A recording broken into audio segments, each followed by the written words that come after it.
Hello and welcome everyone. I'm David Hughes and today I'm with Ryan Gomez. Ryan is a platform speaker, business coach and entrepreneur. Welcome Ryan, it's nice to see you. Thank you, David. You are a speaker, business coach and entrepreneur. How did you get into this industry? It was a passion of mine to do what I'm currently doing right now as a speaker. As an entrepreneur, I started off at a very young and early age, and I learned a lot through trial and error. I've studied a lot of successful men and women out there and what they do to achieve a lot of success around in their business. And that's how business coaching evolved for me. As a platform speaker, I love what I do now. And the last couple of years has been really great for me. But I've taken it to another level early this year when you were a witness at the Toastmasters International. I was actually prize second at the public speaking contest nationally in Australia. And I enjoy what I do now, and I speak to various people from various walks of life. And let me tell you, that inspires me as well. That was going to be my next question, Ryan. You're very passionate about your craft. Where do you get your inspiration? David, I was 6 years old when I was sent off to a boarding school. I was too young to understand why I was sent off to a boarding school, and I used to see my parents once a year for 3 weeks. And I remember coming home every second, every minute I spent with my parents for those 3 weeks until I had to leave and go back for another year. People ask me this question all the time. Ryan, if it's the one thing in life you would change, what would that be? And I know that answer off by heart. I didn't have to think about it. If it's the one thing in life I would change, I would have rather had parents growing up with. But you see, that was not my fate. But what I've learned through that, David, is through adversity always lies abundance. I had to learn to stand on my own 2 feet. I had to learn to make some really tough decisions as a kid. And boy, if I made some wrong decisions, I paid for it. Some of the people that inspire me today are people like Les Brown, Shiv Kira, and Vijay Ishwaran. Very ordinary people and had humble beginnings, and very powerful motivational speakers as such today in life, and authors. And I look up to them as for inspiration. You've overcome the fear of public speaking and have gone on to inspire many. Excuse me, I'm climbing the mountain is your keynote speech. Is this a personal life experience story? Like the 85% out there, I too had the fear of public speaking. It was my number one fear. And I had to step out of my comfort zone and get over this fear in order to do what I'm doing right now. Excuse me, I'm climbing the mountain is a keynote that resonates with a lot of audiences around when I speak to. That has changed my life as well 4 years ago. It has a very strong message in that story. And I've realized that there's one thing in life that you need to be able to achieve what you want in life, and that is focus. It can transform individuals and it can transform organizations. Ryan, you've been invited, as you said, to give that keynote speech to many service clubs, community groups and schools and everywhere else. You've obviously received lots of feedback on it.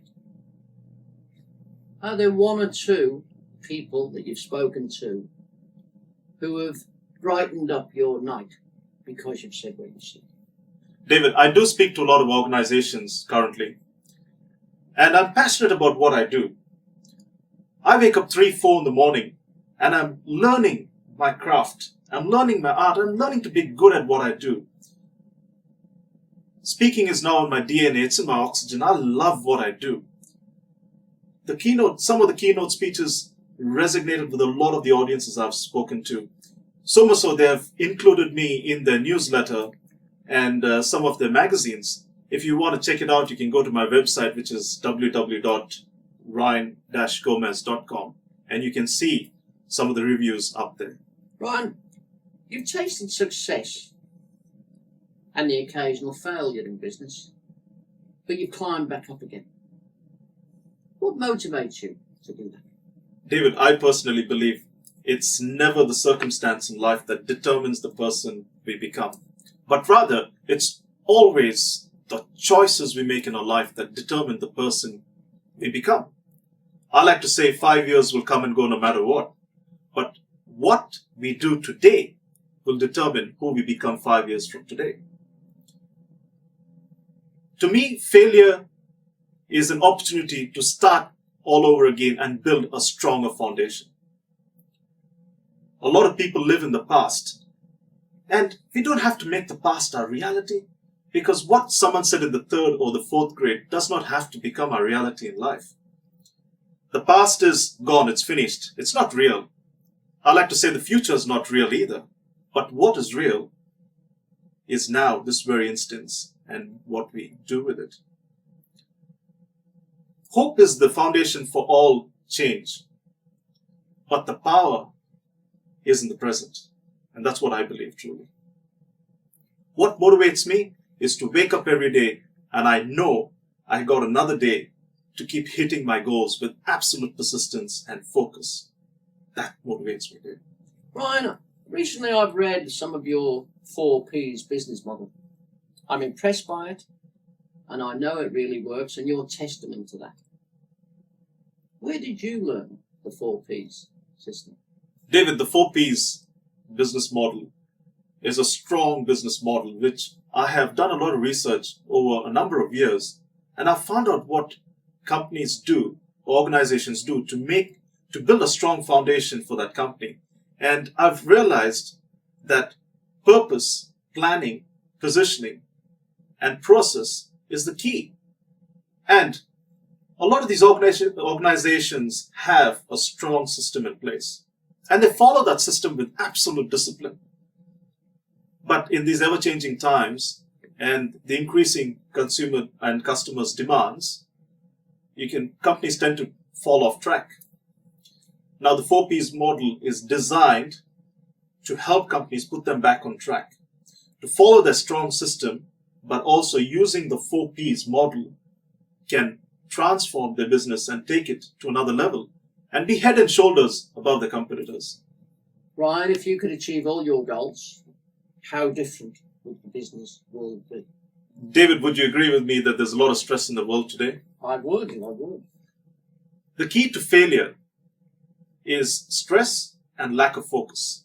That's what I believe strongly. And me as a motivational speaker, I'm out there to help people take the stress out of their day-to-day lives and put them on track to achieving what is it that they really want to achieve in life. I'm a simple man, David, and I believe in doing the simple things in life, and they are the most powerful. That's what I believe, truly. David, I truly believe that every person has a unique purpose on this planet. And they have this passion, they have these true gifts in them. And I say to people all the time, release those gifts onto the world, because the world must benefit from these gifts, and so must we in return for that. Ryan, your goal setting and plans are legendary in the circles in which you and I move. How have they helped you to get to this moment? David, goal setting is the key for me. When you write your goals down and then they start to unfold in front of you one by one, there's something magical about that process. Next to my wife and my kids, this is the most important thing in my life, my goals book, because it has all my dreams and has all my goals in it. For the sake of the example, just let me read out just one of a few dozen goals I've achieved last year, if you bear with me.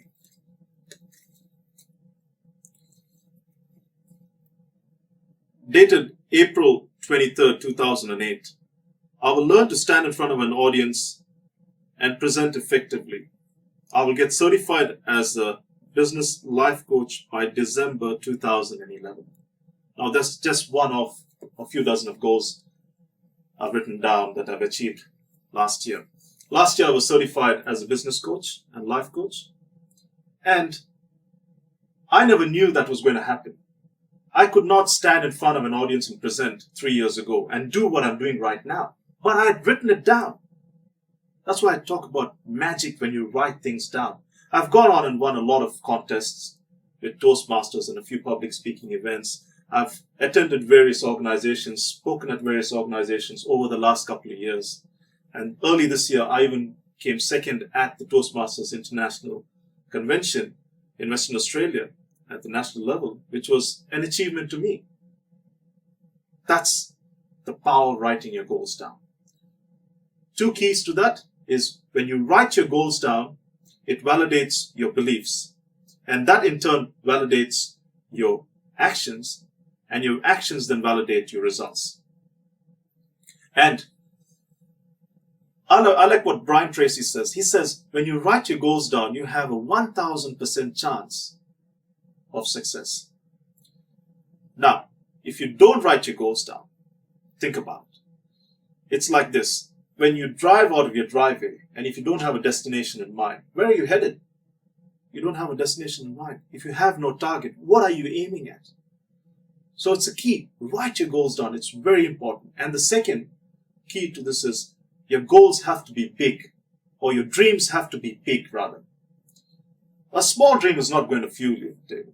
A small dream is not going to energize you. A small dream is not going to make you walk through mountains. A big dream energizes you. A big dream draws a crowd. A big dream is powerful. I like one of my favorite stories is this, the opening day of Disney World. And a lot of the media was there. And one of the reporters stood up and he said, "This is a lovely place. This is a safe heaven for kids, families, and for years to come. It's going to be an absolute icon of the world."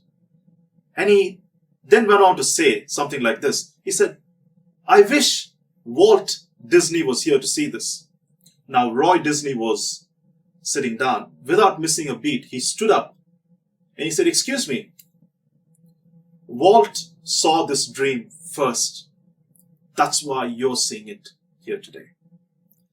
And that is the power of big dreams. You've got to vision it on the inside in order for it to materialize on the outside. I heard you say Brian Tracy there. I've read Brian Tracy, but I must tell you, Ryan, I'm more inspired by you than I was by his book. Thank you. Ryan, we'll be ending up soon, and I just want to ask you one more question. Do you have a special message, motto, or quotation that you can leave with your audience to inspire, motivate, and move them to act? I like what Aristotle said. He said it best. He said, "Excellence is not an act, it's a habit. Gained through habituation and training." We can't be excellent Monday, Tuesday, Wednesday, and give the rest of the week off. We're either excellent at what we do, or we are average at what we do. One machine can do the work of 50 ordinary people, but no machine can do the work of one extraordinary person. Go to work or go to your businesses and see yourself as a leader. Love what you do. Be passionate about what you do. And when you do something, do it well. Because that is excellence. And it stands head and shoulders above the rest. Well, ladies and gentlemen, there you have Ryan Gomez. Who could not be inspired by such a man? And who better to tell you how to contact him than the man himself? Ryan, could you tell the audience how they can best contact you, please? David, I can be contacted at info@ryan-gomez.com. And if you want any more information, you can go to my website, which is www.ryan-gomez.com. And thank you, Ryan. I've enjoyed every moment of it. Thank you, Hopefully David. we can do it again. Thank you. Appreciate it.